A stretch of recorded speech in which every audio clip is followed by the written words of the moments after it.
Hi everyone, welcome to episode 30 of Colin's Punk Rock World. You may have noticed already that I don't sound like Colin, and since I shaved my beard off this morning, we don't look that alike either anymore. It's me, Lara, hosting the podcast today, and Colin is a guest on his own podcast. Hello. Welcome, Colin. Thank you very much for having me. You're welcome. Thanks for coming on. This podcast is to celebrate the 1,000th post on the blog. Is that right? Yes. Yeah. Oh, cool. No, the 1,000th one I've written. That you've written, yeah. Sorry. Far more than that. Yeah. So it's kind of like a celebratory milestone podcast, looking back on some of Colin's favourite pieces that he's written. But before we get into that, what have you been up to lately? Anything interesting? I don't think so. I went to the Filthy Militia album launch. Yeah. Or EP launch. That was a lot of fun. That was at the Black Heart in Camden. Saw some friends. What else have I been up to? I've been doing my Instagram like vinyl challenge. Been doing that. Just writing, playing Football Manager. How's the game going? The higher or lower game? It's good. It's good. I shouldn't spoil it because it's coming in the next episode. But oh yeah, of course it is. Yeah, me thinking ahead, inside and not. You said that you were kind of trying like the whole plant-based vegan thing as well, because I know Emma's vegan. So how's that been going for you? Still good. I've had a couple of days where I've been missing like chocolate, but then I've just gone and brought some plant-based chocolate and it's been fine. It's okay, isn't it? It's all right. I mean, it's a lot better than it used to be, I find, but I don't know. Yeah, I'm not a massive fan of dark chocolate, so which is what most of it is. But I just brought like the Tesco's 40p little packet of buttons, and that sufficed. Yeah, I had those the other day actually. They're in the cupboard. Yeah, Emma's pretty good at cooking from what I see on Instagram. So I'm pretty jealous of her skills. I'm a terrible cook. You know that there's that scene on The Simpsons where Homer like makes cereal and it catches fire. That's me. I'm terrible at cooking. So we have to come up with at some point. Yeah, I'm very basic. I cook most of my meals in a wok. Yes, same wok, microwave. Oh no. I do spag bowl in a wok. But Emma's like this weekend she did a vegan toad in the hole, which was really nice. And she did like a tofu and mushroom ramen last night, which was very nice. So yeah, awesome. She's been practicing. Shout out the vegan punks because I think that's where she gets most of her recipes from. Oh, I keep meaning to look on there. I should do actually, but then again, I'll just look at it and think, nah, that's too much effort. I can't be bothered to do that. And then I'll just go to the freezer and put the oven on. I've not tried any. I'm rubbish at following like instructions for recipes, and I can't be bothered with weighing things and stuff like that. Yeah, and then the amount of ingredients you have to get that just kind of stay in the cupboard and that never get used again. We had to when I was doing my degree, I did ceramics as part of the art degree, and there's a part of it called ceramic technology where you end up like mixing powders and stuff to make glazes, and it's like cooking, and I was absolutely terrible at it because you had to weigh everything like really precisely to get it right, otherwise it'll react weirdly when it's firing. I was absolutely terrible at that because I just couldn't be bothered. I can't be asked with that sort of like detail. Yeah. Anyway, life's too short for measuring. Life's too short for measuring. Yeah. So anyway, so how do you feel after completing 1,000 your 1,000 pieces on the website? How did you feel when you finished or published that milestone article? I was quite surprised. I was like, oh wow, because when I save everyone with like blog 111 or whatever, and sorry, though they're in like an order. I mean, I forget that I can just sort by date anyway, but but yeah. So I was like, I finished writing it. I was like, oh, that's my 1,000th piece. I forget what it was now, if I published it or not yet, but yeah, that's what I was going to ask how you knew it was your 1,000th one, but I suppose if you're keeping track that way, that's cool. I remember it was the Butts. So It Goes, their new album, a band called the Butts from Texas, who are really good. That got published at the day on Monday, which I don't know when this is going out, so it might not make any difference, but it's already out, so you can read it. Yeah, cool. So I'm going to just start with, I was just going to go in order because you've sent me some links over to to have a read over before we kind of went through the podcast. I was just going to go in order of the ones you sent me. Is that okay? Or have you got an order that you would rather speak in? You're the host. I'll go along with what you do. Cool. Okay. Pressure. Right. So, okay, we'll start with, what's that? How do you pronounce the name of that Australian band that you've just really gotten into? Oh, Flangipanis. Yes, them. I was going to find a way of you saying it because I didn't know how to pronounce it. I mean, I'm assuming that's how you pronounce it. That's how I pronounce it. Cool. Yeah, we'll go with that then. Yeah, okay, so we'll start with that one. I listened to it again the other day, and it really is, you captured it really well in the article you've written there. It's super catchy, really fun, not completely serious. It's a bit of everything on there as well. The album kind of keeps you on your toes as you go along. It starts off kind of Ramonesy, but then kind of moves on to like gruff and a little bit of hardcore in there as well. And I know that you actually love the album so much, you bought it from Australia and paid for shipping from Australia and everything. So that kind of says a lot, I think, about how good the album is. So yeah, why did you choose this article to talk about with us today? Before I waffle, I can show you the vinyl here because I thought, because who edits these days when I can just be like, hey, this is the album art. Yeah, the cover art's really cool. Really cool. A professional would like just have it pop up on screen, but I just thought I'll show and tell. Yeah, I spent far too much shipping that really, but never mind. It's really good. The artwork as well, if like people aren't watching the video. Oh, should I describe it? Okay, it's a blue and pink handgun drawn in like a cartoon fashion on a bright orange background with like the band name in like, I guess like fridge magnet letters as a way of describing it along the bottom. And the album's called Fucking Woo, but it doesn't say that on the front, which is probably for good reason. Don't know if you could put that in a shop, but and that's Australia, to be fair. They are freer with their language than we are. Yeah, I chose it because it's one of the ones I picked as the most recent one I reviewed. And I just had a really, really good time reviewing it. Like, because sometimes I say I've written 1,000 of these. Sometimes, I mean, everything I've written about is something I've enjoyed because I refuse to write about anything I don't enjoy. I think it's stupid to do that. It is, and it's like draining as well, because I've done that recently, and it made me put off writing other reviews for you because I knew I had this one in the back of my mind I had to get done.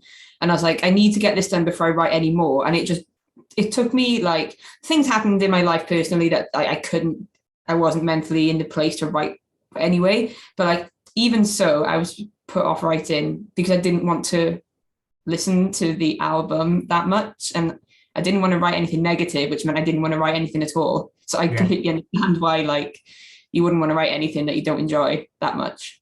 Yeah. It's just a lot of fun to review this one. Like, as I say, some I've written and I've enjoyed the album or the EP or whatever, but I didn't have a lot of fun writing it, if that makes sense.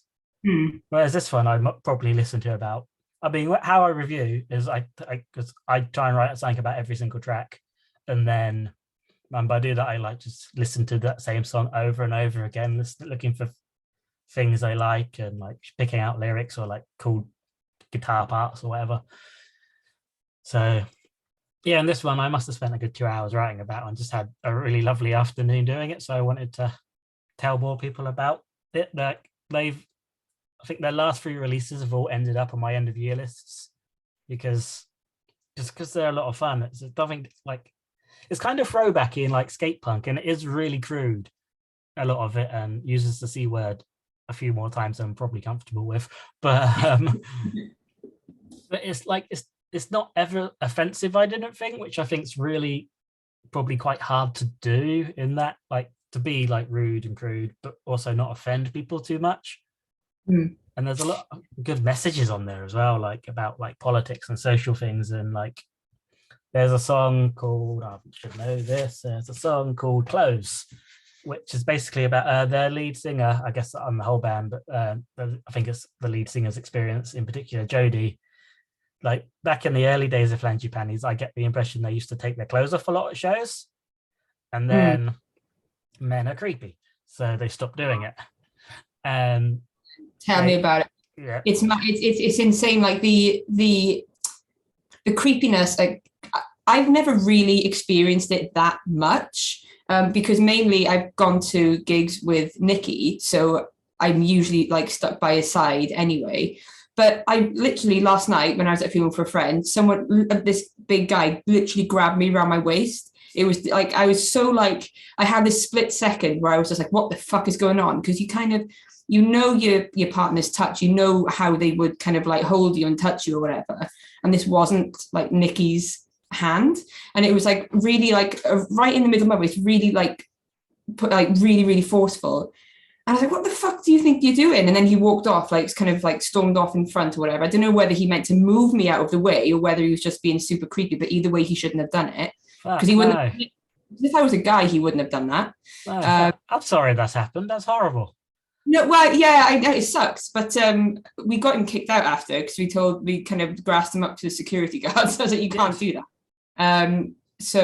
Yeah, it's mad. And I was, it's not even a case of like what were you wearing or whatever, but people do ask that, and I was just jeans and a t-shirt. It's not a case of like taking my clothes off and guys being weird. It happens anyway. It's insane, and it's the fact that like she has to sing a song about the fact that she has to change her behavior just because she's a woman.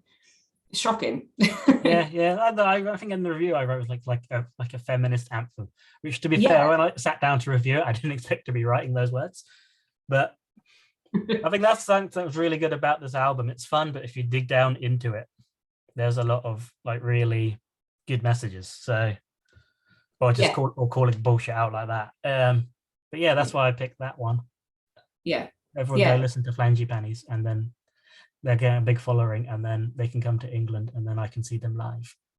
Please. Yeah, it is a really catchy album, and like I said, it keeps you on your toes. It doesn't kind of get stale at any point, I don't think, does it? It's something different every song, even though it's still cohesive. So yeah, good choice. I love it. I put dollar signs of my album of the year for 2021, and I think if I'd have spent a bit more time with this one, that like I probably would have put Flangipanis Fuckin Woo as my album of 2021. It gets like that. I find that I'll listen to albums months later in the next year, and it's like, oh, I should have put that on, even on the list, never mind like my top choice, Yeah, I mean, I think I only really decided to review it because I set myself a little rule for how I review now, where at least 1 in 3 things I review, I would say needs to have either a woman or like a person of color, like a marginalized group, just to have a bit more of diversity in what I write, so it's not all 5 white blokes playing guitars. Yeah, there's a lot of that. So that's why a big reason why I reviewed this, and like it serves as a point. There are a lot of really good bands who aren't your standard 5 white blokes and guitars. So okay, that was plenty. I'll show it again because I've brought it up, and it's cool. Like I think the cover kind of is a good representation of kind of what the band's like, I guess, or what it sounds like on the first listen. So yeah, it's cool. A lot of fun. Yeah. Okay, next one you sent over is Get Your Retaliation in first. 3DBS Down, yeah. So 3DBS Down, they've been a band forever now, but they that's what I was thinking. I was reading your article on it, and it's interesting because you wrote on there that they've been around since like the mid or early 2000s, but people might not have heard of them, and I hadn't heard of them until like you mentioned them to me maybe like a year or two ago. So it surprised me when I read the article. I was like, no way have they been around that long. Like, because I was going to those sorts of gigs around that sort of time. You think that even if I hadn't seen them, I would have heard about them, and I hadn't. So yeah, I never heard of them. Yeah, I really heard of them. I didn't know them back in the day. Like I sort of, because Paul, my good friend, B Sharp Paul, who gets mentioned in every bloody podcast. You'd be getting royalty. I should get something from him. But yeah, they're his favorite band of all time, and so he told me about them. And like of all the shows that like they have done over the years, like they've mostly been at New Cross Inn now, because of Paul basically. So I got into them because of him, and then I liked them, but I wasn't like desperate to listen to them, if that makes sense. Yeah. But then I got sent the album early, and then it was just like, oh wow, this is incredible. So yeah, but I'll show you the picture. I got that one. Yeah. Ready? This is the LP. They did like interestingly the top. This is the top, and this kind of really bugs me, but it comes out that way. Oh, that's really weird. Yeah, if you're listening, it comes out from the top rather than the side. The disc. That distinctive sound of a record coming out of the top instead of the side. Yeah. It really bugs me. But yeah, just like it was. I think I named it my album of 20. Whatever it came out, 2020. I've lost. I don't understand dates anymore. Everything's still 2020 in my head. Everything's merged, isn't it? Yeah, but yeah, it's called Get Your Retaliation in First. They did a Kickstarter thing originally for it, and I paid for the vinyl version, and because that was just on a whim as well. Like I thought I help him out. I like collecting records. Paul doesn't usually steer me wrong with bands. Yeah, but yeah, and then I got sent it early, and I was just blown away. Like the harmonies, the mixes of styles, how it all flows, despite all sounding quite different. Like I don't think many bands do a better 3-part harmony than 3 dBs down. Yeah, 3 dBs down. I really should learn how to say their name. Probably should have done that before talking about them. I would say yeah, I don't know. That's why I said this, the title of the album. I was like, see what Colin says again. So this is obviously their first album in like, is it 13 years? 13 years, yeah. Have you listened to much that they did before then? And is there much of a difference, do you think? Or have they kind of stayed quite true to their sound? Because it's quite hard, like you change over 13 years. It would be quite interesting to see like how similar the sound is between those, the gaps of the albums. I've listened to the bits that, I don't think they had it all on Spotify at the time. I think it's more there now. Yeah. But there's like the harmonies are still there, like the pop punk / ska sort of style is still there. But I do think this is a really good like progression of what they've done in the past. I'm sure long-time fans will tell me otherwise, but that's music. It's all subjective. It's fun. Exactly. Yeah. But yeah, just every track's a banger. They've stuck an 8-minute long song on the end, and it's brilliant. Like usually for me, if I see a song that goes over for like 4 minutes, I'm like, ugh. But there are quite a few longer songs on this as well, to be fair, and they don't outstay their welcome ever. Yeah. Just a really good, solid album. Like that I wasn't expecting to hit me like it did. That's why I chose it. Nice. Good choice. Thank you. It's really cool artwork as well. I'll show it again. Yeah, it's kind of like, it's a cartoon of, I think it's like I guess that's Death's hand shaking a living man's hand with a, I don't know what sort of snake that is.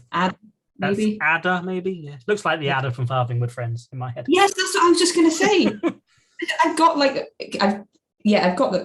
a book with it on literally over there, weirdly, but it's all cartoon style. It's kind of, it's yeah, does it say who did it? Not without going in the sleeves, but yeah, it's really good. That also really showed our vintage. We started talking about Farthing Wood Friends. Oh man, it traumatized me, that scene with the hedgehogs on the motorway. Did you ever have this? Did you ever like the weekly magazine? Yeah, I've got them. Had the stickers. Yes, I've got the Colin. I've got them. Somewhere. I'll take a photo and I'll put it on Instagram.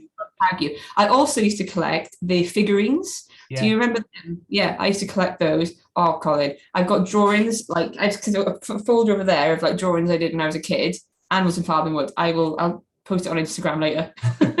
Well, it's good. Yeah, it's right. Loved it. Don't make cartoons like they used to.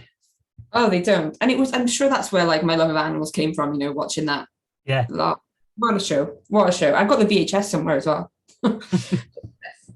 That's just sad. Which I'm surprised about, because like when I was younger, my house burnt down. So I'm surprised I've got so much stuff left. It must have been after that, I think, that I watched it, I guess. I don't know. Anyway, so yeah, moving on from Animals of Fatherwood and House Fires. The next one you sent over was both are one of our favourites, Captain Asshole album. I haven't written the title down. What an Awful Life. What an Awful Life, that's it. Yes. So I know exactly why you chose this one. Yeah, I love this album. like really quickly became one of my favorites as soon as you sent them over to me in a playlist, and I heard Face Him Yo Duda You High. Like that's one of my favorite songs now, never mind like one of my favorite songs by Captain Asshole. Really fun, fast punk rock with like plenty of gang vocals, which I know you love as well. So yeah, it's such, I think it's such a really good album, and I can't wait for them to bring another one out now this year. Sorry, podcast, turn that off. That was me.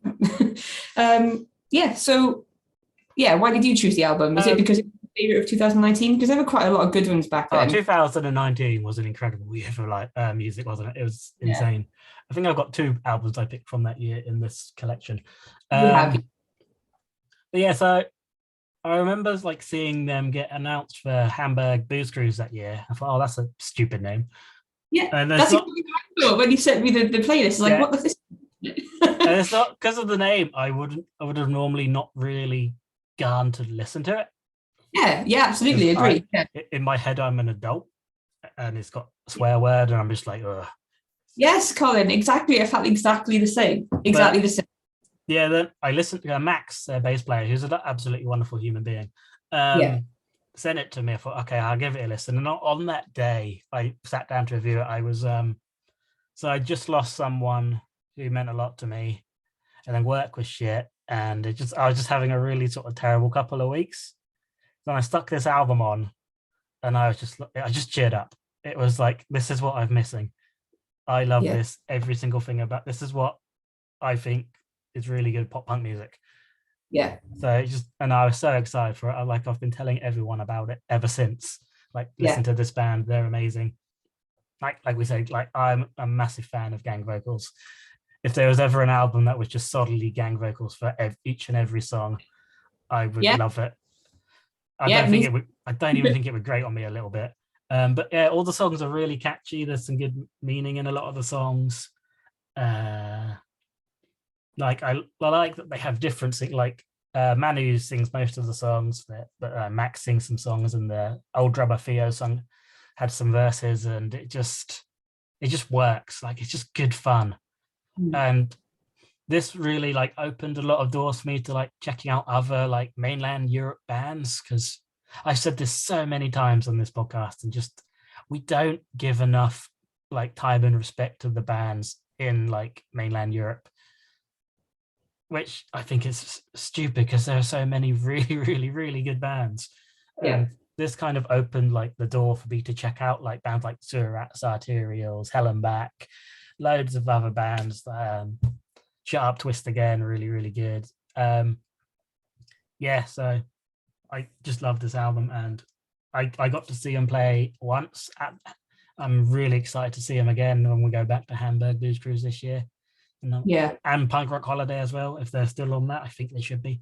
They better be, or I'm kicking off. And you don't want to see my rage.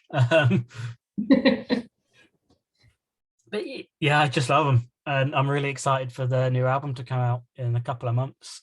And yeah, me too. The singles that they brought out, the songs they brought out so far are really, really good. Really good. Because I was kind of a bit worried, because you always, whenever I feel like I've hyped up a band or I really fall in love with the band, I'm always a little bit cautious of when new music comes out, because you always worry, is it going to be as good as that first album they brought out? But honestly, like the songs that they've brought out the last like 2 months or so are so good, really, really good. Yeah, and not that I'm surprised, but it's just really nice just to be like, oh, see, I knew it. I knew they'd do it. I think it's reassuring, isn't it? It's like, okay, they're not a one-hit wonder kind of, a one-album wonder, I suppose. Yeah. This is a proper band. I've hyped for good reason. I know what I'm doing when I'm recommending stuff. I know the quality. Of course, the articles, Colin. Yeah, you'd hope so by now. Yeah, I think the new songs that they've brought out, I think I love What an Awful Life, but I think from what I've heard so far, this new album could be even better than that. So it's hard to do. It's hard to come back with a second album that's better than the first. So, do you know the date it is actually released? I don't. I've been told. I've completely forgotten. Max will tell me off. I know it's April. I know it's coming out on, is it Spam? Okay, Spam, yeah. Excuse me. And Say 10 Records in the States as well. So that's pretty cool. Oh, wicked. Okay. Well, as soon as pre-orders are up, guess what I'm doing? Yeah. Yeah. Me too. Shall we order it together and save on postage? That's a really good idea, actually. Right? Yeah. Yeah, let's do that. Okay. This is probably admin for another time. Not for a podcast, but yeah. We won't give my address out over the podcast, but it's fine. Lara, Wales. Wales, yeah. Cool. So yeah, the cover, I'll just mention the cover again, because I don't think I talked over it when you tried to talk about it. It's a photo of a guy in what looks like, I don't know, is it like a hotel room or like an apartment with quite bare walls, and he's just sitting at a table with his head in his arms, like hunched over. He's in his pants. In his pants, with some empty chairs around him. He's having an awful life. And he's just, probably thinking, what an awful life. Yeah. Yeah, which is a line in No More Spanish Love Songs as well. At the end, he goes, "What an awful life," but better. Oh, is it? Okay. Yeah. Is that the link then? Is that what it's named after, do you think? Or I'd assume they took the line and then decided that's a good album title, which it is. It is a good album title, yeah. I like when bands use a lyric as an album title as well, rather than just like a song name or just, I hate self-titled albums annoy me. Yeah, that's fair enough. Yeah, it's lazy, isn't it? But yeah, cool. Captain Arsehole, please go check them out, because it's paying for European bands to come here now, so make sure you love them, and maybe they will come over if they know they're going to play to people and not lose all of their money. Yeah, great band, great music, really, really nice guys as well. So, yeah. And their videos as well, like the videos, Manu makes all the videos and he's just incredible. Really? The videos are so good? Yeah, that's Manu. Fair enough. Cool. Check them out. Yes. Okay, cool. We'll move on to the Daily Dynamite, Holy Shit. That's going back to 2016, I think this is going back to. Yes, the greatest album of all time. Again, this is, I don't know what. Sorry. Can you imagine if the words, like, because you can look at the cover and it's just got holy shit in really massive letters. Can you imagine if they replaced like the Hollywood sign with that? That'd be amazing. That's how I feel. That would be amazing. Like I said, this is the greatest album of all time in my opinion. And whenever someone says to me like they want a new music, more often than not, I will go with this album. Okay. Because like it's just like gruff, angry sort of folk punk, I guess is the best way of putting it. Like Davey like normally plays just acoustically, but in this one he's gone full band, and it's just incredible from the very start. Like it came out at the very, very end of 2016. Like after I'd done like our end of year lists and stuff. I think there was only a few of us doing it back then. The team has grown. But and it just I think it like Dying Scene had a stream of it, and I just randomly I'll click it and play and listen, and I was just like holy shit, this is amazing. I just love it. Like every single song has like a really good message behind it, or like makes you think. Like you can learn a lot from all the songs, which I always really enjoy. Like like there's a message, and you can like makes you think. Like I've lost count of how many times I've probably listened to this over the years, and there's still just different things I hear, and I'm just like, I relate to this, which is kind of sad because a lot of the stuff he talks about is like rubbish things happening in the world, and the fact like 6 years later, and almost, or 5.5 years, this came out, and we're still having to talk about these things is kind of sad. But the way that they articulate everything and the lyrics, it's just everything. I love this album so much. I don't think I can do it justice with my words how good I think it is. Just go and listen to it. Like Davey's a really, really lovely guy as well. Like he's given us a song for our next comp we're doing, which I haven't announced yet, but it's coming. Cool. We're getting there. But I don't think, in my opinion, there's a better lyricist in the world than like Davey. Wow. And I worship at the Church of Light. Yeah, I think Chaz Palmer Williams is incredible, but Davey blows them away. Yeah, I don't know what else to say about it. Have you listened to it? I haven't probably listened to it. I kind of had it on in the background, but I haven't like fully listened to it. I just kind of had it on to get used to it for this. But since you're bigging it up so much, I'll have to go back and give it a go. It's like that album, like everyone, I think you like when you don't know what to listen to. This is more often than not the one I pick to listen to. I'm like, I'm gonna listen to something. What should I listen to? Daily Dynamite. Oh, okay. Yeah, I'll give that, because I have been feeling that lately. I've kind of been like, I don't really want to listen to what I've been listening to lately. I want something different. So yeah, okay, I'll give it another go today. Like I genuinely think they should be one of the biggest like aims in punk music, and the fact that not that many people, especially over here, seem to know about him. I know my good pal Brian Kinnear of Instagram fame. He's a big fan. Is it Chicago, or yes. is it? Yeah, okay. They're based in Chicago. Yeah.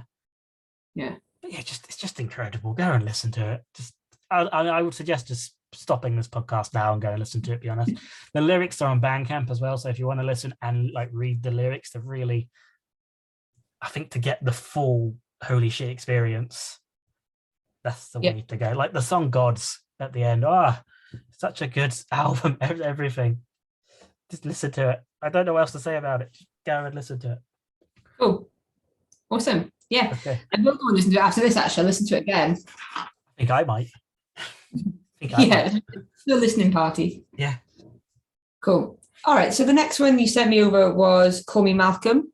Yes. And it was 2018, I think. Yes.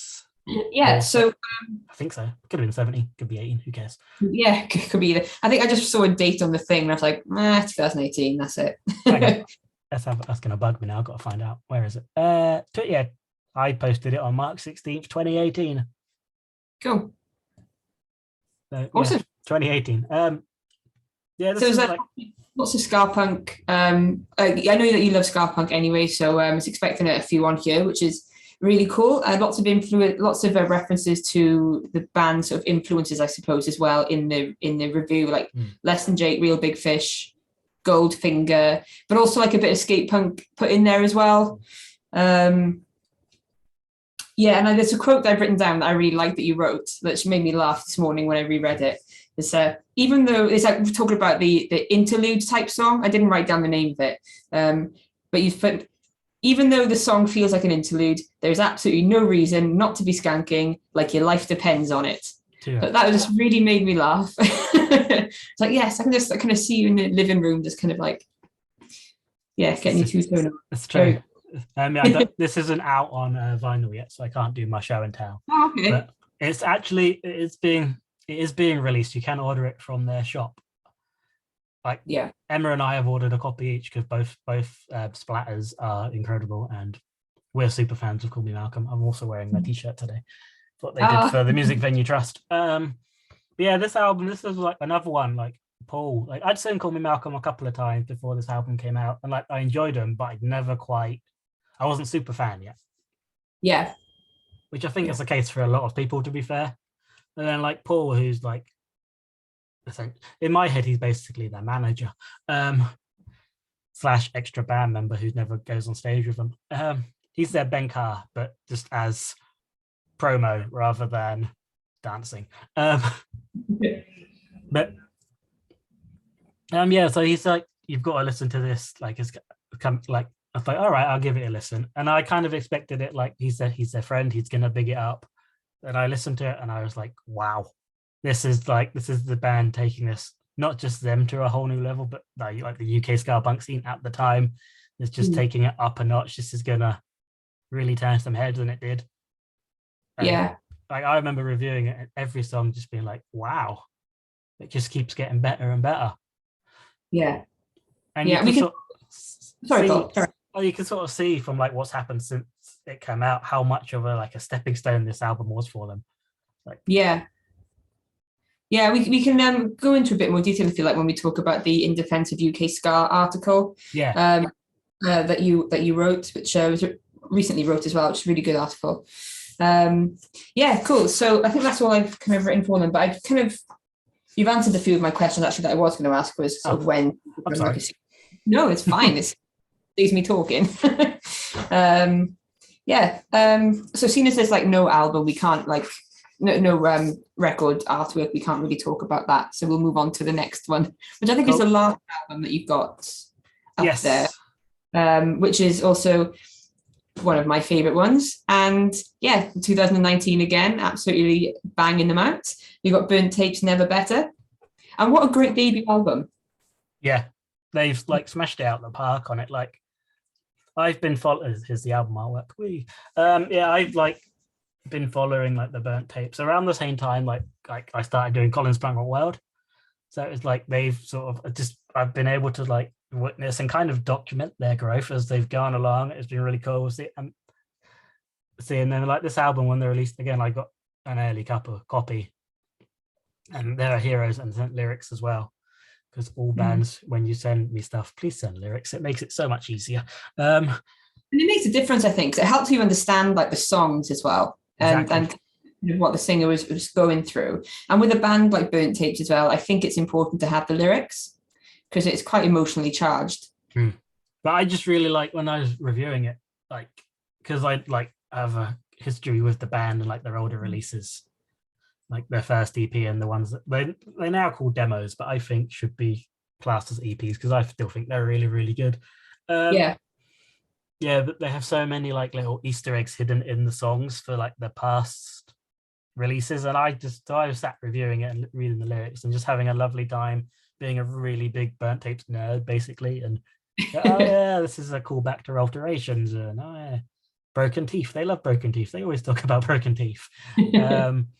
It's just an album that I think gained them a lot of really good attention, just like the Call Me Malcolm one. Like they had like before the world broke, they had some American dates booked and they were going to go conquer over there, and they toured Europe a bunch of times, and just a really, really good band who worked really hard and are just really nice people. And I just had it's one of these albums when I was reviewing it, and I'm like, people are going to absolutely lose their mind to this. Like, because again, it's just like they've taken a huge step up in like what they're doing, and you see the progress, and it's just really nice to see. Yeah, and the lyrics are really good. Like the writing is really well done as well. Like it's very you can kind of sometimes like talking about like the broken teeth thing, you can visualize kind of what he's singing about, even though it's not like quite literal. I don't know how to explain it, but it's so well written. It really is a really, really good album. I totally get what you do with it. I could remember, I think it was MPF 2018. Must have been because this came out in 2019. Like we were at the Bread Shed and we're about to watch Forever Unclean, and Tone, their bass player, was there. So we sort of went and had a hug and sort of said hello. So we all love Tone, and I was sort of saying, "Oh, the other boys here," and he said that Phil and Pan were actually at home writing the next album, and I was like, "This is exciting." And then I was kind of questioned, "Why aren't you there?" But yeah, so I got to hear like they were working on an album quite far in advance because Tone is a blabbermouth, I guess. So I had like probably over a year's worth of anticipation for it coming, and then it finally came, and it was just like, yes, this is the best. Well done, boys. Like this could have really, really easily been my number one album of 2019 as well. It's such a coin flip between this and Captain Arsehole. Both are really great. They both should probably play some shows together. That'd be nice. That would be nice. Come to Wales, both of you. Because I have to go to Wales as well. Then come to. I mean, don't go to Bedford. I'll go to New Cross. You can meet somewhere. Yeah, that's fine. I can do that. New Cross is in the middle. You can fly. You can fly. If the Captain Arsehole got to fly from Germany, you can fly from Wales. Yeah. Good. But yeah, they're incredible band. If you're listening to this, you're probably friends with them. To be fair. Yeah. I've seen them kind of grown. I've seen their name around a lot more on Instagram over the last kind of year or two, so that's really cool. Awesome, good choice. It's a great band, yeah. Cool. Yeah, they're all the album reviews I picked. I think they're my 6 favorite ones I've done for various reasons. Yeah, they're good choices. I can see why you chose them. Burnt Tapes, obviously, and Captain Asshole are my favorites. Not just kind of the ones you've chosen, but generally some of my favorites anyway. Yeah. But yeah, we'll go on to, because you sent me over 3 articles that you've written. Before we do that, shall we do an advert for Till the Fest? Oh, yes, of course you can. As we're talking about Burnt Tapes. Yeah, that's a good point. You can do... Sorry, I've just slipped into hosting duties. No, do it. I don't know what I'm doing. Yes, good with me. So shall we go down the lineup and we'll just do a line each, because I forgot Ollie added a load of new bands and I've forgotten which are old, which are new. So we're just going to read them all out. So shall I go with the first line and then you'll take the next? Yeah, that's cool with me. Cool. That's good, because on the 4th line there's a band I definitely don't know how to pronounce. Well, that'll be yours. So, oh God, you're getting me back for the album names and band names. Try to catch you out on. So you got Lightyear and Crazy Arm. And then we got Filament, Nervous, and the Restarts. Then Inner Terrestrials and Ducking Punches. Then Agnosy. I don't know. Agnosy. Someone will correct us, I'm sure. Burnt Tapes, Chaz Palmer Williams, and The Human Project. And you got Scrounge, The Dub Writers, Spoilers, Faintest Idea, and Goober Patrol. Youth Avoiders, Triple Sunday, Intenable, Nosebleed, and Fair Dues. Then Harker, Havat, Dean McMullen, who's the guitarist in Muncie Girls, Hell's Ditch, Grey Market, I Feel Fine, and Incisions. Funbag, Homonym, I Said Goodbye, Left for Dead, Luna, Maisonette. Making Friends, Misfortune Cookie, Nexo, Old Chase, Gareth James, Other Half. Resuscitators, Rochambeau, Rough Guts, Ian McGrath, Sniff, Early Flights. Feeble Strength, Tim Loud, oh Christ, Uzumaki, We Bless This Mess, Clobber, and Filthy Militia. I guess that's Heist and Closed Hands. Yeah, so it's stacked. Absolutely. It is. Very excited to see Goober Patrol. Hopefully this year they can make it. But yeah, honestly, I think out of all of them, I'm most excited, I think, for Burnt Tapes. Because I'm getting to see them in Bristol, to go into the Booze Cruise in Bristol anyway, so you'll see them there. But yeah, really looking forward to them. Yeah. The lineup's good. Like, I wasn't expecting anything less, to be honest. Obviously, it was going to be a good kind of lineup, but really good. Yeah, like Ollie is pulling it out there, or hitting it out the park already, and I think there's more to come, which mad. This is a weekend in itself, isn't it, just looking at that lineup? Yeah, it is, yeah. So yeah, that's Till the Fest 2, which is happening in October on the dates that are hidden on this page somewhere. Where's it going?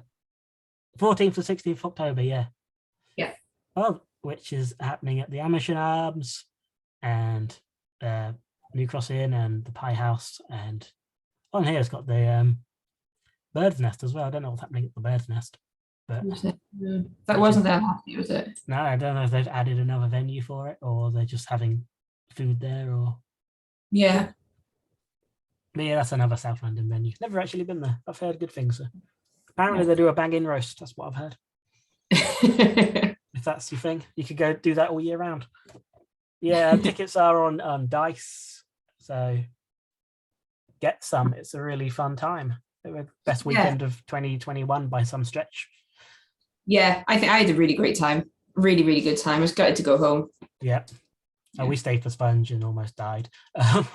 Yeah, I'm dying after filming for a friend last night. Jesus, we kind of got home at 1. And then because we were away, Suki was like, our cat was, I don't know, I think her routine was out of sync as well, because like usually we're home. And so she was like trying to come in the bedroom when she shouldn't be coming into the bedroom, like scratching the door, sitting outside like meow, meow, which she doesn't usually do. So I'm quite tired today. Yeah. I'm going to keep you meowing for your Instagram. No. I forgot we were recording. Oh dear. Yeah. Yeah, Till the Fest. Everyone go. Everyone go, we're going. We had a great time. It was good fun. Mm-hmm. Cool. All right. So we'll start on the articles then that you sent over. The first one, I haven't actually written any notes for, but I thought it would be quite cool to have like it's sometimes really pretentious, but like a organic chat about it, I guess. Okay. The whole like Colin doesn't drink article, because I find it really interesting, because we've talked before briefly about why, and I think we have the exact same experiences with that regard, but we've got very different approaches to it. Like, I do drink, I love a drink, I love lots of drinks, but you've then gone down the other line, even though we've both had the same sort of start point. You've kind of gone down the whole, well, I'm not going to drink. And I think I find it amazing. I've always been in like awe of people who can go to social events and not drink, which makes me sound like I've got a bit of a problem, but I haven't. It's just like I think I've just got used to like having a drink when I go out as well. I think that's part of it. But I just find it amazing that someone can just go and not drink, and has never drunk. It must have been so hard when you were like, when all of your friends were drinking and going out and stuff. I can't imagine like the pressure you must have had to have a drink. Because Nikki's never smoked. I used to smoke, and I stopped smoking when I did my brief career in smoking was 18 to 21. Nikki's never smoked, but he does drink. But he would say the like massive pressure he'd get. He doesn't get it now because he's 40, so he doesn't have that pressure. But when he was a teenager, and then in his 20s, so many people would be like, this is before the smoking ban as well, so he's smoking indoors. People be like, oh, why aren't you smoking? You should smoke. Once you have one drag, you'll be addicted and blah, blah, blah. And he just like, he didn't understand like why people felt the need to try and pressure people into doing something they didn't want to do just because they were doing it and he wasn't. So, and that's smoking. And drinking, I think, would have been even harder because more people drink than smoke, I think. So, especially out. Yeah. So it took me a long time. Like I should, I wrote when I wrote the article, the thing I sort of thought about doing for a very long time, because it is, like, people do find it, I don't say weird, but it's unusual. Different, unusual, yeah. So I do used to get a lot of questions like, oh, why don't you drink blah blah blah, and it did get quite annoying, because it's not their business. And then I'm like me, I'm happy to talk about it. I won't name like the reason why I don't drink, because why bring the tosser up. But yeah, so I'm kind of like, I found it hard for a very long time to do like that kind of socializing, because it was a lot of pressure on Rick, and I sort of thought about it, and I thought that did like stunt my growth as an adult, and like with like socializing and just experiencing things. So and then I sort of, as I've got more comfortable and found like the sort of punk scene, which is weirdly not like everyone drinks or lots of people drink, I'm around, like when I go to gigs, obviously I'm around drunk people, I'm around bars, but I've got to the point now where I'm fine with that. I'm super comfortable. If people want to drink, that's up to them, isn't it? It's cool. Just don't force it on other people. But I just kind of wanted to write an article about it, and I think it got a really nice reception from people. And like a few people come and spoke to me about it, which was nice, and sort of said kind of like, thanks for saying what you said. And so that I'm really quite proud of like how it was received, because I was like with the not drinking thing, I did like, that did make life hard for me for a long time, and it really shouldn't have. I think Britain's got like a very unusual and different relationship with drinking culture than pretty much anywhere else, especially when we would have been growing up, because like the whole like drinking thing was, the drinks were cheap here, there were loads of drink offers on, it was expected if you're a teenager to go out and get not just like have a drink, go out and just get absolutely steaming, which I did plenty of times.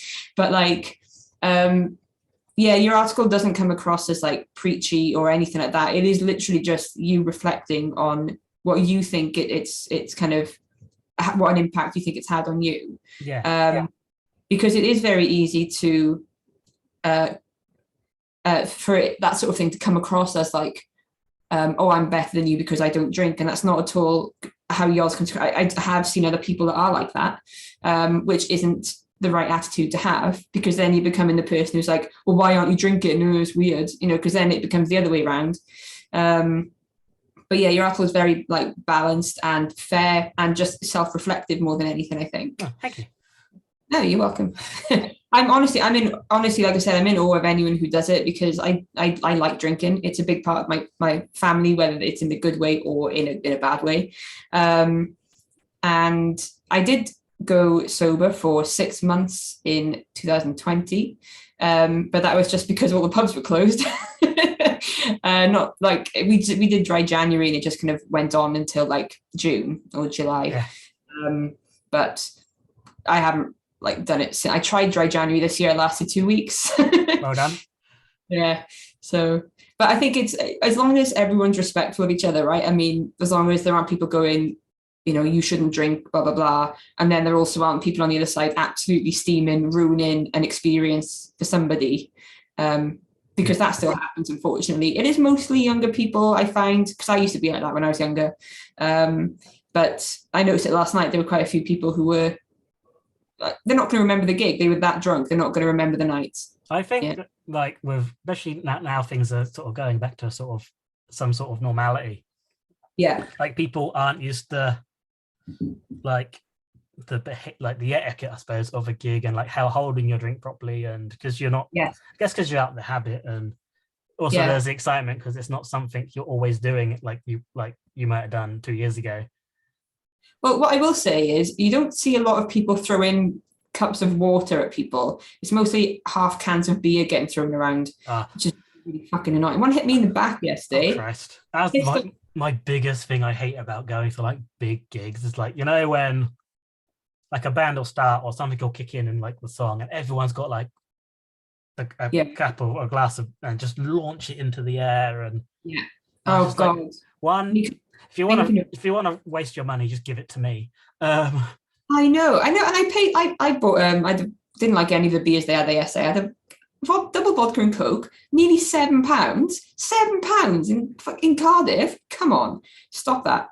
But I didn't throw it around. But I'm just thinking, I wonder how much the beer would have cost. And it's mental. Yeah. And the cans being thrown around, the floor's getting stinking. Luckily I bought a t-shirt, because like otherwise I'd be walking around with a t-shirt being stinking of beer, which it hasn't done for a long time. So yeah, it's really annoying. So I think there's two sides of it, and your article is very much in the middle, very fair. I'm glad you said it wasn't come across as preachy, because that was always like it still is a really big worry I have whenever I talk about like drinking, because obviously I don't, that's what I say, you do what you like. Because when we in the next podcast, which we've already recorded, we were talking about like, it's like our MPF preview, and we're talking about like ways to like survival tips essentially for the whole weekend. And me and Dan were on there, both of us don't drink, and we're just like, don't drink too much. And then but I was just really worried about, easy for me to say. Yeah, no, but it's a good point, because it's more, it's not just if you drink too much, you could ruin it for somebody else because you will not be in control of your behavior. It's also like, you don't want to feel like shit the next day and miss out on stuff that you would have enjoyed. That's something that I've learned as I've gotten older. You can ruin your own day as well, can't you? So. Yeah, absolutely. And then also, you do stupid shit online or whatever, so it's kind of that drink responsibly thing, even though I mostly don't. Definitely drink too much. But when I'm out at gigs and things, I am like aware, like I'm way more aware now that I'm older on how my behavior is affecting other people, which I didn't before. I think it's something you get as you grow older anyway. There's I was talking to Paul again, that guy. We were talking about how much money I spent on tickets at New Cross over the years, a lot. And he was saying they've just moved office. It's like, oh yeah, you paid for our sofa. And then he sort of said, to be fair, you spend a lot on tickets, but you don't really spend that much at the bar because obviously I don't drink or just like get a Coke, and then I don't want to have the whole night of Coke, so I just have water. Then I just feel then I was like, oh yeah, I probably don't really help the venue that much in that I'm not putting much behind the bar. So Yeah. I was feeling a bit bad, but what can I do? Oh, come on, you do loads. Yeah. I'll tell you what then, Colin, we'll make up for it. Next time we're both at New Cross, I'll buy myself 2 pints. All right. And one's for you. That you're putting the money behind. So does that come across as drinking responsibly? Especially you don't have to drink them. But that's not you. fair. Yeah. I did actually go on Sarah's Shout Louder podcast and spoke about quite more in-depthly about the whole not drinking thing. If you want to ever listen to that, it's on the internet somewhere, Spotify, SoundCloud, wherever else she puts it. Yeah, definitely. It's an interesting take because, I mean, when I was younger, I was out drinking, going to gigs drinking. My friends were all drinking. So I didn't meet someone my own age who didn't drink until I was about 19. I know that's like, oh, well, you can only drink from 18. I was buying cider when I was 15, like from this shop on the high street called MC Superstore, and clearly underage, buying like flagons of cider. And the guy who ran the off license would kind of just put it in a Tesco bag. And he's like, if anyone asks where you got it from Tesco. So and then we go down the skate park and just like and drink or whatever. But I mean, I had a good solid 3 or 4 years of all my friends drinking as well before I met someone my own age who was like, yeah, I don't drink, which I did find at the time weird because like all my friends did it. Yeah. So my group of friends, like my 3 best friends who remain my 3 best friends, like now, they're all very like, we just hang out in one of our houses and play games and not go do the whole drinking in the park thing anyway. Yeah. So that's probably why it was maybe easier for me to not drink because I wasn't in the environment. Yeah, it could be. It could be. I think you're right, actually, because it's pretty much everyone around me likes to have a drink. So I just do. Like I've thought before, like, oh, I'm going to just go sober, like completely. Not through any sort of like reason. It's more just, I think it would be better for my health overall if I just didn't drink. But, then I just think more. I'm like, honestly, the reason why I wouldn't is just because I think it would just be too hard, like socially. So all the credit to you. I think it's amazing. Well done. Yeah. I'd say like, before we move on to the next article, because we've spoken a lot about this now, I've just like over the last couple of years, I know a lot of like people in the punk scene have stopped drinking, and it's been like really cool to see people realize you can still be a punk or whatever, and sort of a good time as well. Yeah. So it's like if you are thinking about not stopping drinking, and you're worried about being the only one, you're not. There are other folk, and they're willing to like talk to you. Like if anyone wants to talk to me about not drinking, I'm all ears. I'll reach out. I'll be awkward as fuck, but I'll try my best. Cool. Yeah, very good article, worth reading, and very fairly written. Well done. Cool. So we will go on to the next one I've got, which is the article he wrote in defense of UK Ska, which was not so much in response to, but it was, I guess, inspired by the book In Defence of Ska. Is it Aaron Keynes? I think. Yeah. I think like it was worth writing that article. I think the book is worth writing as well. Ska gets such a bad rep, but I don't know why, because it's got such a rich history musically. There's been so many different waves of it. And it's so like, it's cross cultures, it's cross countries, it's over the world. It's got like such like deep rooted history. But I understand there's some of it, like nowadays, especially a lot of it can be a bit campy and a bit silly and a bit comical sometimes. Like Real Big Fish are like really guilty of doing that, I think, sometimes. I love that though. I'm more than happy for a stupid song. Music's supposed to be fun. It's supposed to be fun, right? And I think in the scale of like music, I think ska gets an unfair like bashing, like completely unfair slamming, because I think there are so many bands that don't get listened to because they some people just have this preconceived idea of what ska is, which is usually wrong. But yeah, so what else did I write here? This you've written here that you are not so much trying to, quote, convince people that ska is cool, because I think most of us know it's probably not. And I mean, I don't think we've ever really said that it is cool. I don't know any of my friends who've been into ska who said that it has made them cooler, given them cool points. But it's more like the idea of how, like, there's always been like a ska scene in the UK and it hasn't really gone away.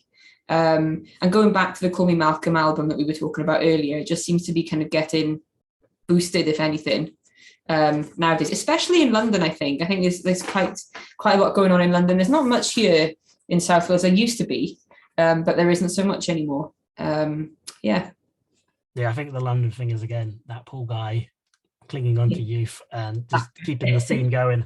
But no, that's why I wrote the article, just because, like, I think because last year we took quite a 2, 3, 4 month break from Colin's Punk Rock World, just because I'd done it for a long time. I needed a rest.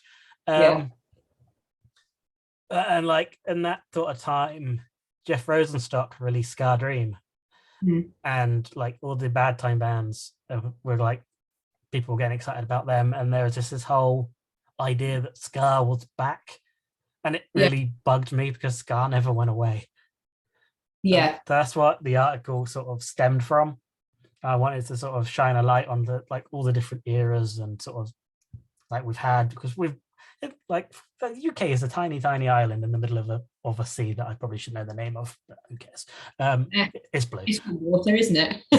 They're all connected. But so I wanted to write about that and to shine a light. And I think the UK ska scene is incredible, and it needed a lot of love. Yes. And it's like, I think I wrote in the article, like, it's cool to see like more festival lineups, like the bigger festivals, like the MPFs and your Rebellions, having more and more ska on their stage, and all these bands coming through, and like what Pook is doing with Pook Out Records, and like really helping bands get their music out to more people. And obviously all the B Sharp stuff, and Chris Fishlock in Bristol puts on great ska shows, and it's just, ska never died, and it never will, hopefully. I think you're right, Cole. I think because, like I mentioned earlier, with like the kind of the heritage of the music, I think it will always be around. Like this whole like new tone thing coming around now, which is kind of like really pulling on the original roots of ska. And apparently as well, which I didn't realize, ska came before reggae, which people don't seem to want to accept, but it did. It might need checking because I read it on a CD, CD cover, but I think it will be around for a while, especially kind of with this whole regeneration of the original two-tone sound, which is kind of my favorite type of ska. Like I love that kind of more kind of the dub stuff as well. I really like. But I'm just as guilty as like thinking that ska had gone. But then again, I stepped away from the quote unquote scene for a number of years because I just didn't have. I just wasn't enjoying it anymore.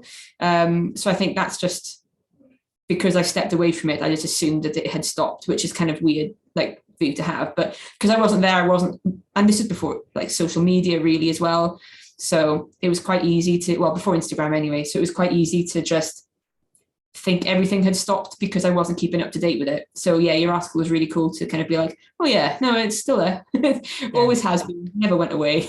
I think I was quite lucky in that my sort of local venue, it's 2 hours away, but is like New Cross Inn, like which is basically the home for sort of ska punk. Plus you had the Underworld doing like hidden talent booking. They've always put on like a big ska Christmas show and had all like load of like UK bands come along for that. So I was sort of in an area where there was a lot of ska shows still going on.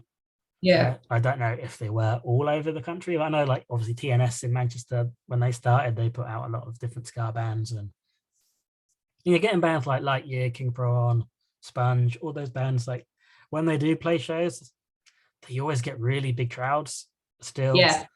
Even like when like the likes of Less Than Jake and Real Big Fish come over, Goldfinger, they played to massive crowds on like a Tuesday night. So the idea that people were saying ska is dead is just... Yeah, I think you're right. And Les and Jake, honestly, when I last saw them in 2019 at Punk and Drublic, and we just kind of we didn't buy the tickets for Les and Jake. We bought them for we wanted to go see the Bomb Pots, basically. Bomb Pots obviously were very good. But honestly, the band that blew me away the most was Les and Jake. And I can't count the amount of times I've seen them. I've seen them so many times. But it's like they just seem to be getting better as they get older. I don't know what they're doing. They're just getting better and better live. Really, like, you can watch it. It's like they're amazing. Like, we weren't expecting. We just thought it was going to be it's Les and Jake. We'll go watch them again, I suppose. But it was really, really good, really good. And they are one of my favorite bands anyway. So I think it's like with Les and Jake, like they've matured with their audience as well. They're like, I don't know, like back in the day, they'd do more sort of silly stuff on stage, and I think they've realized their audience is sort of their main core hardcore fans are all in like their 30s, and we're all old now. Yeah, they don't want getting people on stage to kiss or the nakedness or whatever nonsense happens. Same with Lightyear, they don't get naked anymore because they've realized the times have changed. Times have changed, yes, they have. Thankfully. Yes. But so yeah, I think ska at a festival as well always goes down well. Yeah, it's just a fun, like good, like were they the only ska band on the Punk in Drublic tour that year? I can't remember. And the Interrupters are on there as well, weren't they? They weren't when we were in France, because we went to France. Okay. So we did. Yeah, we didn't. I think our lineup, they were the only ska band, I think. Yeah, I think we went to the Hatfield Slam Dunk version of it, and they had the Interrupters as well. But I think having those two ska bands on just a really nice palette cleanser for all the shouty punk rock stuff. It's just really nice. Yeah, you're right. It has its place in a festival lineup for sure. Yeah, Ska's not dead, and Ska is not dead. Cool. All right, Facts. So we're on to the last one now.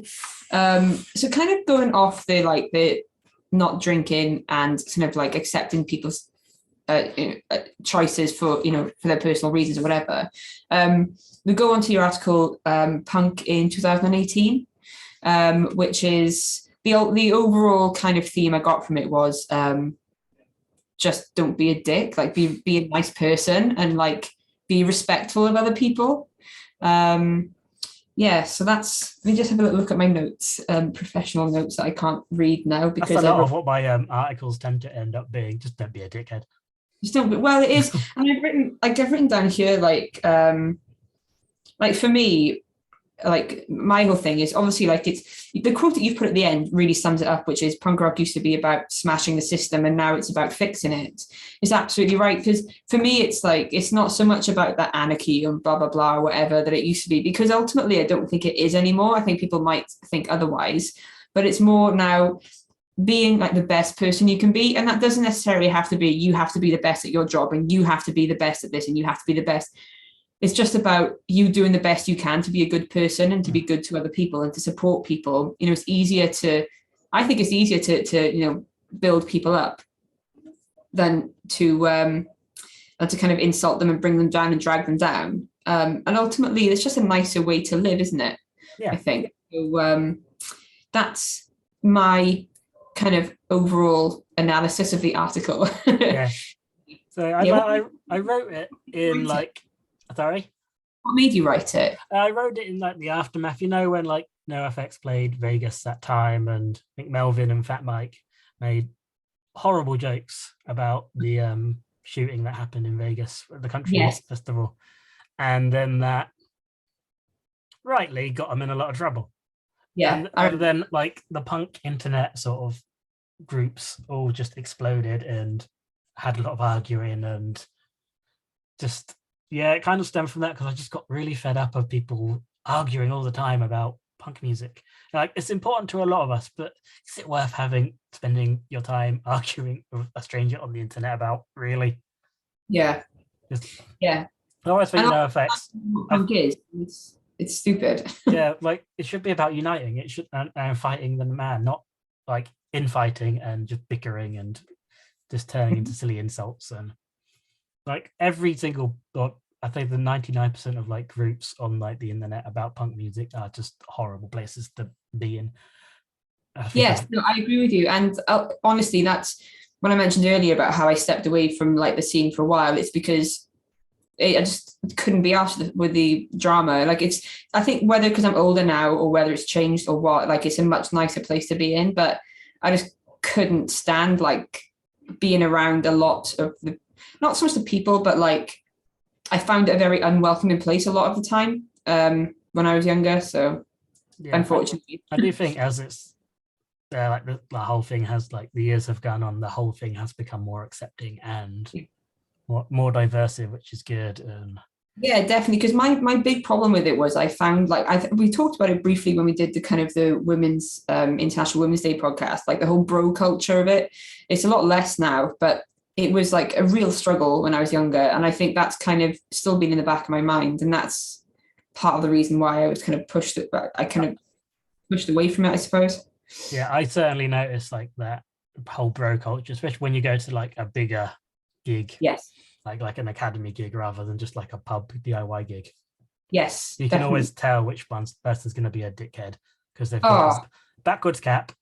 If it's the summer, they'll have a vest on and have their muscles out. That's it. Yeah. They're just like, we're going to stay away from him. He's going to annoy me. Yeah, we go to the other side of the room. Thank you. Yeah.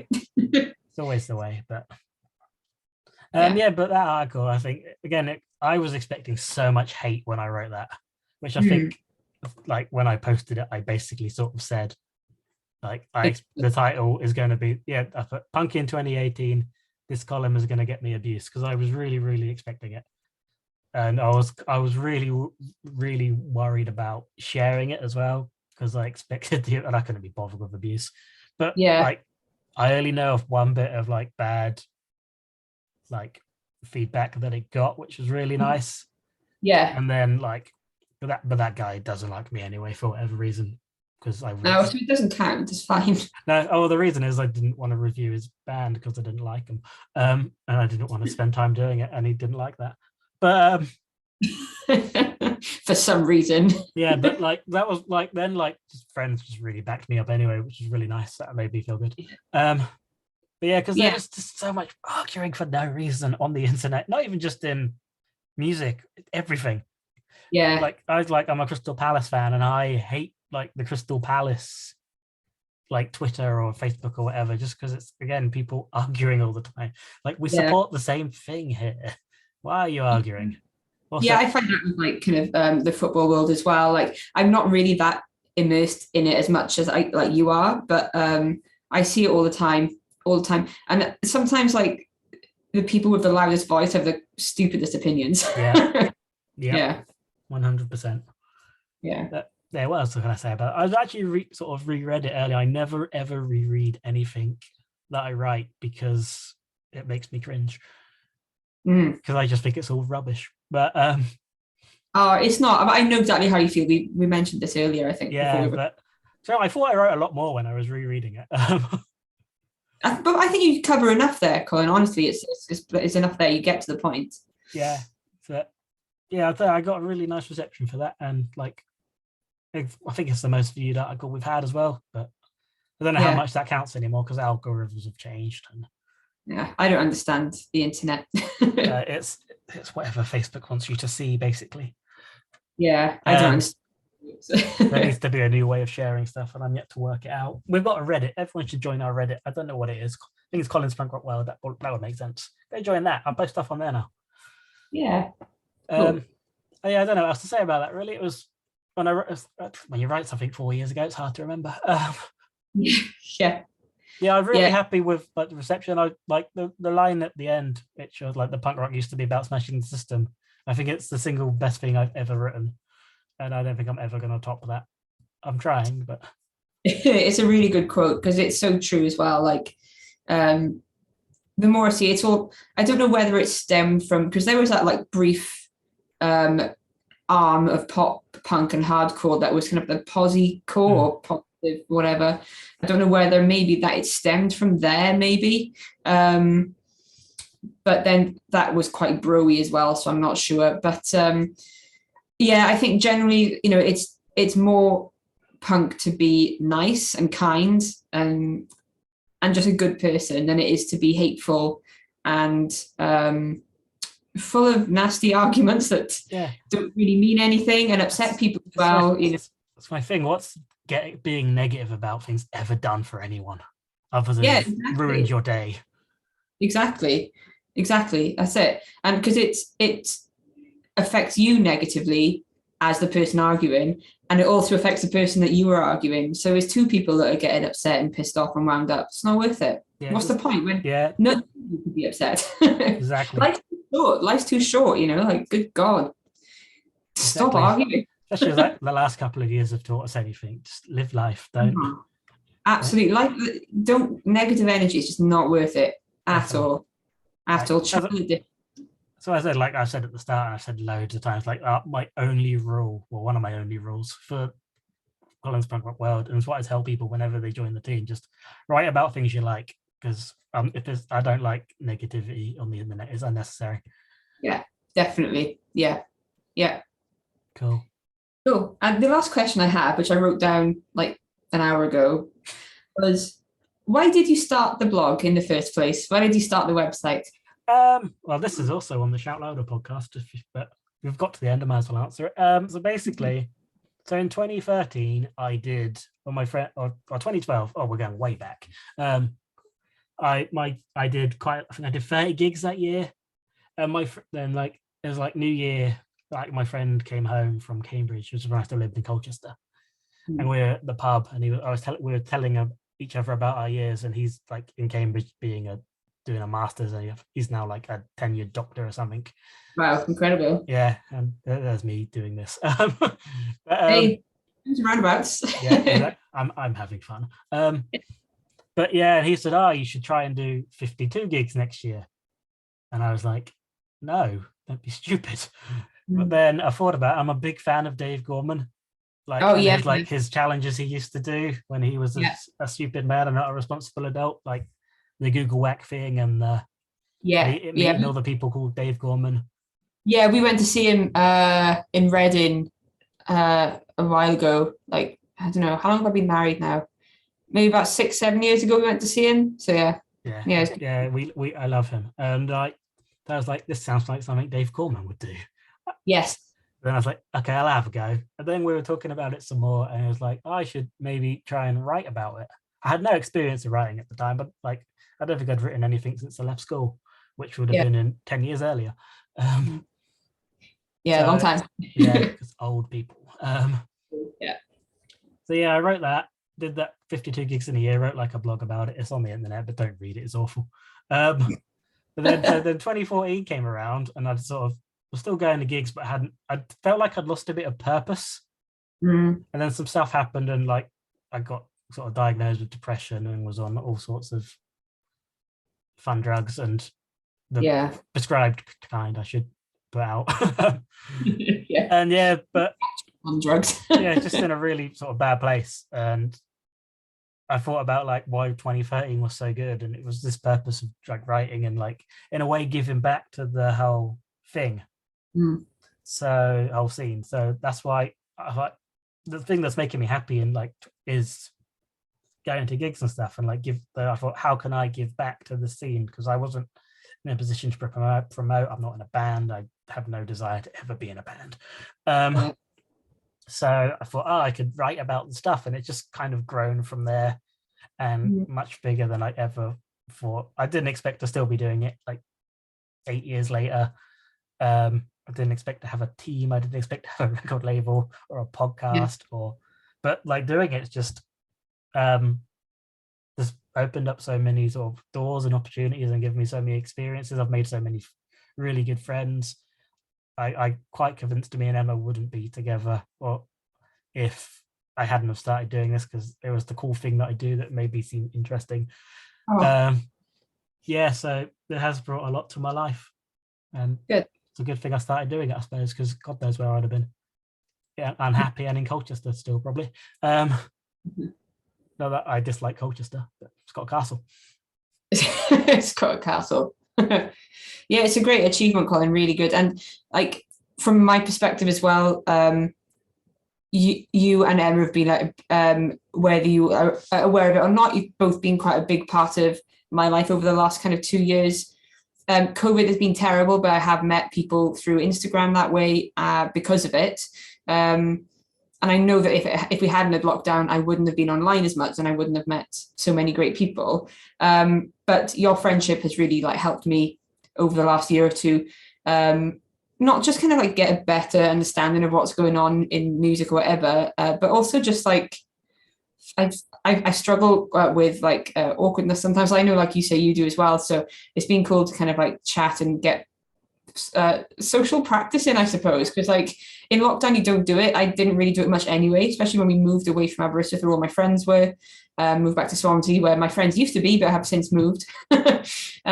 So it's been cool to have like, and you checking in on me sometimes as well, which you don't realize that you're doing, which is just like are we going to do this podcast? It's like oh shit, yeah, there are people there are people who need me to do stuff, which is quite nice, which I suppose is kind of what the blog has kind of done for you in some respects, I suppose, isn't it? It's like I need to write something for me and for other people. So yeah, I just like to help.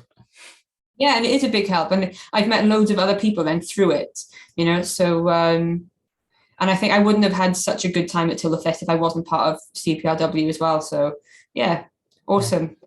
Thank you. I'm really sad at Till the Fest I wasn't there when you called Paul Ben. I know, it's because like I knew his name and I was like, in my head I was like, which one is it? It's Paul, but he's part of that looks like sharp, yeah. I was like, but it looks like, even though I knew it wasn't, but I don't know, Dave. I'm really sad I missed that. It sounded funny. Of course it is Paul. I've spoken to you about this already. I know. Yeah, we made fun of him. We called him Ben. You can make fun of me because I got it wrong. But he's more fun to make fun of. I've done a podcast with him. I probably even called Paul on the podcast. Oh well, never mind. So you're now struggling how to wrap this up, aren't you? You've got shit, yeah, it's my turn. You've got my troubles. Okay, cool. So we've spoken about Till the Fest. We know when that is. MPF, there's a podcast coming out after this one where Colin talks in more detail about the Manchester Punk Festival, which is the 15th to the 17th of April. I made a note about it. Yeah, that's with Dan Number 2 and Robin and Brett. Cool. So if anyone is interested in the articles, I don't know if you can like tag anything, Cole, whether you can put any links in anywhere. I can put links in. I could remember to do that. I usually forget. I say I do it and I go, then I don't. I know. Even if it's just in the YouTube description, maybe. Yeah.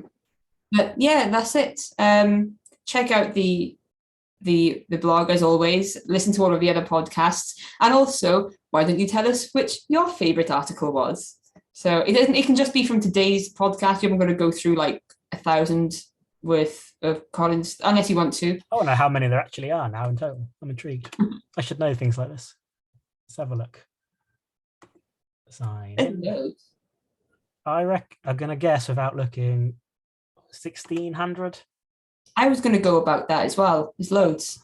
Oh no. The published have been 1,738. Jeez. I know. Yeah, it won't take long to get through all of those. Let us know which your favourite. Yeah, click on them all because I don't get views anymore. It makes me sad. I'll spend the rest of my day clicking through them. What else could anyone want to do on a Wednesday? Or whatever day you're listening to this. Yeah, cool. Yeah, so that's it. Thank you very much, Colin, for taking the time to come on your own podcast today. You're very welcome. Thank you very much for hosting. It's much easier not doing it. I'm going to make a habit of it. I know, it is much easier not doing it. I know that. Yeah. I was half expecting some sort of quiz or challenge that I make everyone else do. I didn't that much. I didn't think that far in advance. Good. Cool. Yeah. So thanks very much and stay safe, I guess. Bye. Bye.